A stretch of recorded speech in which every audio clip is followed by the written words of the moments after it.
si usted y yo amamos a las personas que nos aman, no estamos haciendo nada extraordinario, ¿cierto?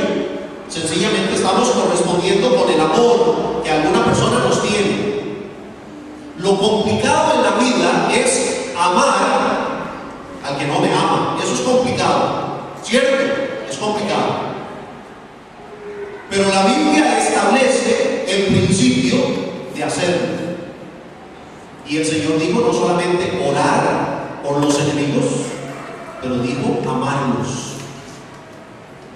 Y esto es lo extraordinario del gran amor del Señor. En Romanos capítulo 5, versículo 8 dice la Biblia: mas Dios muestra su amor para con nosotros, en que siendo nosotros pura vida con Dios, dice la Biblia,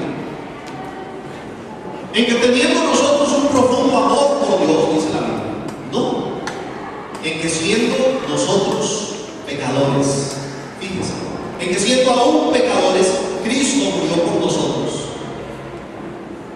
Y por eso el Señor nos revela un gran, pero un gran amor. En Efesios capítulo 2, versículos 4 y 5 dice la Biblia: pero Dios, que es rico en misericordia, atención acá, lo subrayé, por su gran amor con que nos amó. Por su gran amor con que nos amó, aún estando nosotros muertos en pecados, nos dio vida juntamente con Cristo. Por gracia somos salvos. Y por eso es la revelación de un gran amor. Siendo nosotros pecadores, siendo nosotros contrarios a Dios, Cristo murió por nosotros. Y es una verdad que usted y yo tenemos que seguir recordando todos los días. Todos los días. Señor, gracias por amarme de tal manera que entregaste a tu Hijo, que tu Hijo murió por mí, siendo yo un verdadero pecador. Decía el apóstol Pablo que él era el más grande de todos. ¿Dónde se pone usted entre los pecadores? ¿Dónde me pongo yo entre los pecadores? ¿Me pongo yo como un gran pecador? ¿O de pronto digo yo, bueno, yo no he sido tan pecador, yo no he sido tan perverso? ¿Será posible?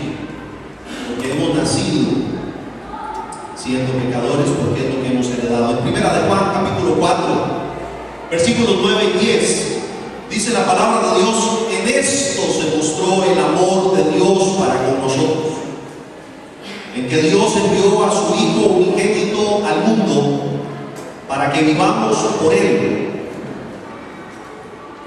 En esto consiste el amor. En esto consiste el amor, dice el apóstol Juan, no en que nosotros hayamos amado a Dios, sino en que Él nos amó a nosotros y envió a su Hijo en propiciación por nuestros pecados. Si nosotros somos honestos, y que Dios nos ayude a hacerlo, nosotros no hemos amado a Dios, no le hemos amado. Él nos ha amado a nosotros. Amén. Es el amor de Dios. Es tanto el amor que Él envió a su Hijo en propiciación por nuestros pecados. Y en esto se mostró el amor de Dios. Y en esto consiste el amor de Dios. Definitivamente es un gran amor. En tercer lugar, es la revelación de un gran sufrimiento. En San Juan capítulo 8, versículo 28, les dijo pues Jesús: cuando hayáis levantado al Hijo del Hombre, entonces conoceréis que yo soy, y que nada hago por mí mismo, sino que según me enseñó el Padre, así hablo. Un gran sufrimiento. El Señor estaba profetizando y estaba anunciando que un día, en efecto, Él iba a ser levantado. Más adelante, por el capítulo 12, lo vuelve a decir, señalando que era necesario que fuera levantado para atraer a las personas a Él, como un imán.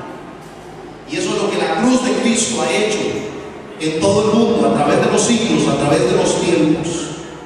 El camino de la vida para el hombre caído es por medio de la agonía del alma, tanto del Padre como del Hijo. Y por eso es que Nicodemo preguntó, cuando Jesucristo le dijo: Nicodemo, tienes que nacer de nuevo.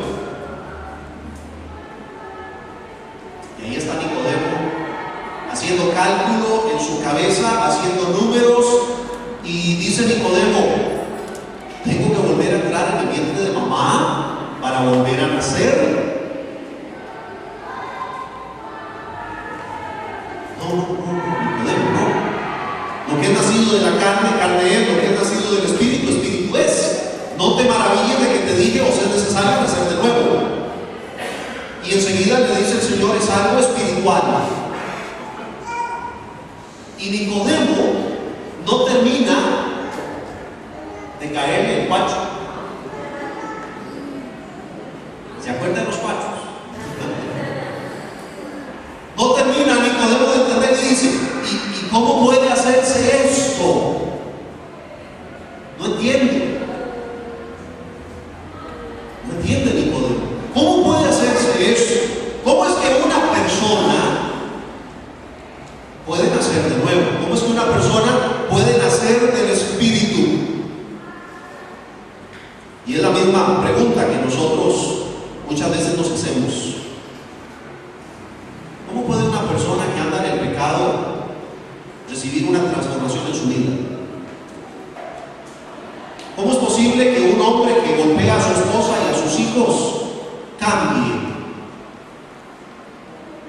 ¿Cómo puede ser que un joven, que es rebelde, que es malcriado en su casa, que es desobediente con sus padres, que desafía la autoridad de los mismos, cómo es posible que ese muchacho cambie? ¿Cómo puede hacerse eso? Es la misma pregunta. ¿Cómo es posible que una persona que usa drogas deje de hacerlo y su vida sea cambiada? ¿Cómo puede hacerse eso? Y es la pregunta que nosotros nos seguimos haciendo. ¿Cómo es que una mujer que ha vivido en la calle prostituyéndose, un día de tantos, su vida es cambiada? ¿Cómo puede hacerse eso?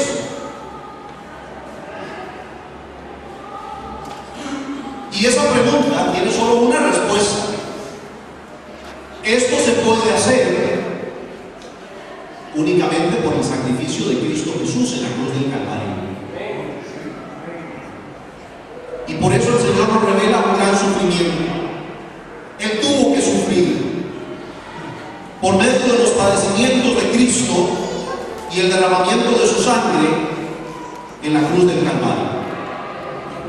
Y por eso la Biblia nos enseña en el Evangelio de Lucas, fíjense: y estando en agonía, Jesucristo,